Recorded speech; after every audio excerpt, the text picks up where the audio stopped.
This is Aliens and Artists Part 2 of our conversation with Chris Kingston. Exclusive for our Patron and Plus listeners, I'm your host, Stuart Davis. Wow.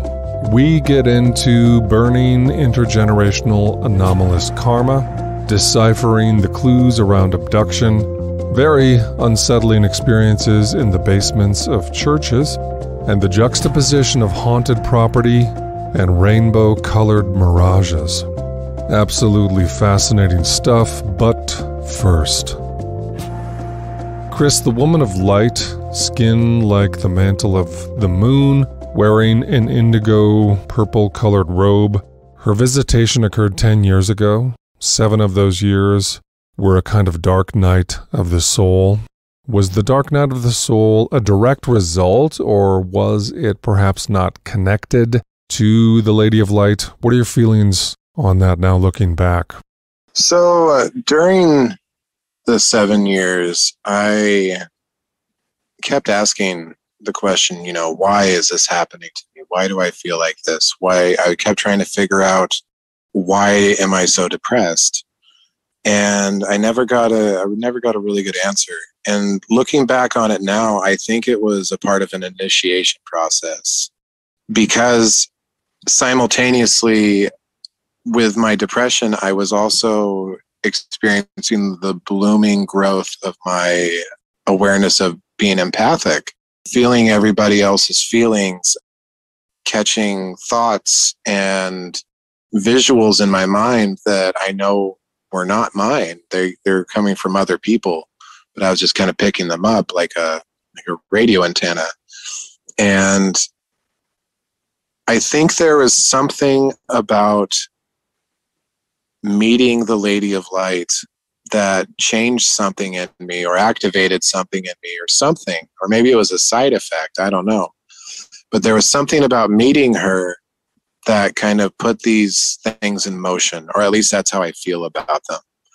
And I feel like if I hadn't gone through the 7 years of suicidal depression and massive anxiety, then my awareness of my empathy wouldn't be as deep and as rich as it is now.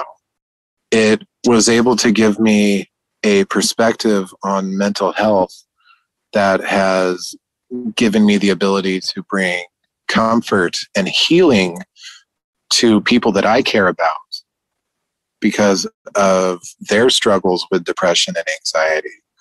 And I don't think I would have been able to do that, at least not at the same level that I was able to, if I hadn't gone through that 7 years. So I look at it as being a very positive time for me. Even if at the time it felt like the worst period of my life, I feel like I'm a better human now because of it. The fact that the woman of light was wearing an indigo cloak did not go unnoticed by me. Obviously, I met a mantis entity wearing an indigo cloak. One thing that's interesting about the woman of light you encountered is how seemingly independent of a tradition or lineage she possibly seems to be. I know you were doing yoga, just a curious nuance, but did you get any sense that she was connected to any particular path or context? Do you care? Does it seem relevant? Absolutely. So I like to kind of make a clear distinction in my experiences between what I know happened to me and what I suspect or what I think about stuff. And this is getting into my own suspicions, as it were. Directly after the incident, I felt like I had just met a being that was the inspiration for somebody to come up with the idea of a goddess. Being in her presence felt very much like what I imagined being in the presence of a goddess of old would be like. And so at the time, I thought that I had just met like Hecate or Diana because of the different philosophies that I was looking into at the time.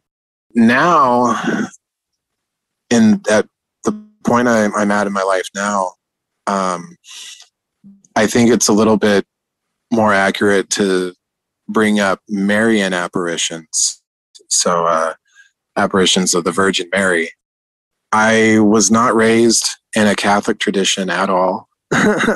In fact, I was always taught about how evil the Catholic Church was, how it was essentially just the occult wrapped up in a different gift wrapping and presented in a Christian way.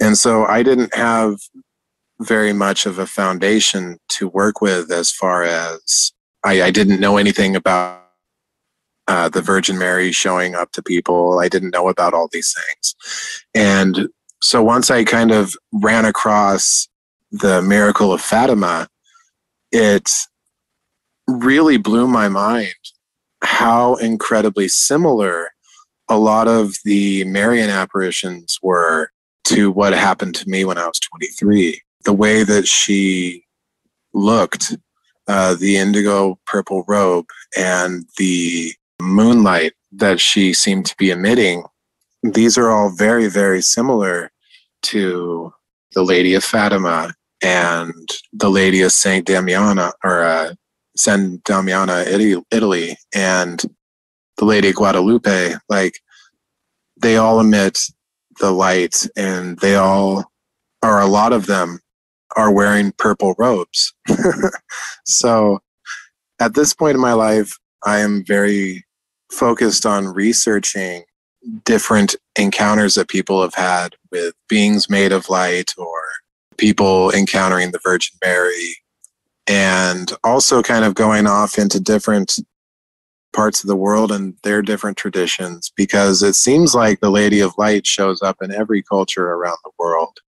She has different names, but the way that she appears and her message of caution and self-improvement seem to be very standard amongst all of her different incarnations. Do you have familiarity with the Bledsoes and the sightings of the lady on their property? I do, actually. I'm actually friends with Ryan and Chris, and I've had many conversations with both of them about it, specifically because of the similarities of the Lady of Light that Chris has encountered and continues to encounter, and the being that I met. There are some very distinct differences. She actually talks to Chris. And do you feel a bit slighted? I used to, and then I was talking to a spiritual friend of mine, and she's very much into spirituality, not so much into the paranormal stuff, but she actually, I was telling her about my encounter with the lady and how I couldn't hear anything that she was saying. And she was like, well, maybe that was kind of a way for her to show you that you need to talk about her. And so maybe I'm supposed to find her words. Do you have hopes or a methodology, a strategy for trying to have contact with her again? So I started wearing a rosary every day, all the time. I wear it all the time. And I've worn it for several years now. Not because of any particular notion to be a part of any particular Christian faith, but more so as a communion with the goddess. The rosary is quite literally the feminine symbol, the circle with the cross down below it. And one of the things that